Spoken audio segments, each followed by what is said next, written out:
This is the most insane forging technique in the history of Forged in Fire, water forging, and this man used his bold move to prove to everyone that even materials regarded as scrap steel by the industry could be completely revitalized through his purification process. The man's name is Ilya. He was originally just an ordinary bladesmith who loved forging, but unexpectedly, it was precisely this passion that turned him into an almost mythical figure in the Forged in Fire competition. At the very start of the contest, to showcase his skills, Ilya chose to work with nothing but scrap steel dating back to the 18th century. And he decided to forge a Nichiren sword with it. A Nichiren sword is a samurai blade capable of slaying all demons. It is also the signature weapon of Tengen Uzui, Ilya's favorite anime character. To save time, Ilya threw all the steel directly into the fire to heat it up. Then with the help of a power hammer, he hammered it repeatedly to remove the impurities formed by oxidation on the steel's surface. But this alone was not enough. To craft a quality blade, he also needed to fold and hammer the steel hundreds of times over, because only through this process could he eliminate the impurities deeply embedded within the steel. Yet this method of purifying metal left the judges rather confused, for it was the first time they had ever witnessed such a technique.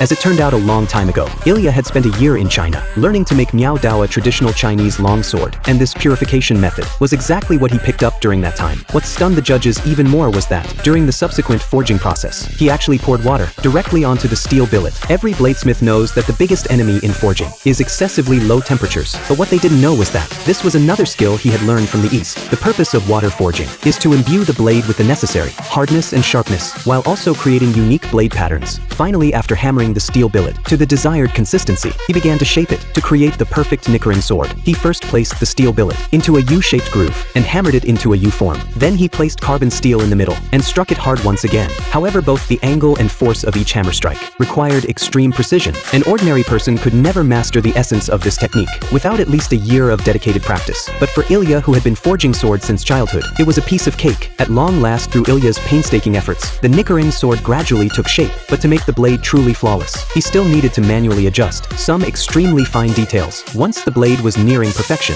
Ilya proceeded with the quenching process. Then he personally carved inscriptions onto the blade, and just like that, an absolutely perfect Nichiren sword was finally completed.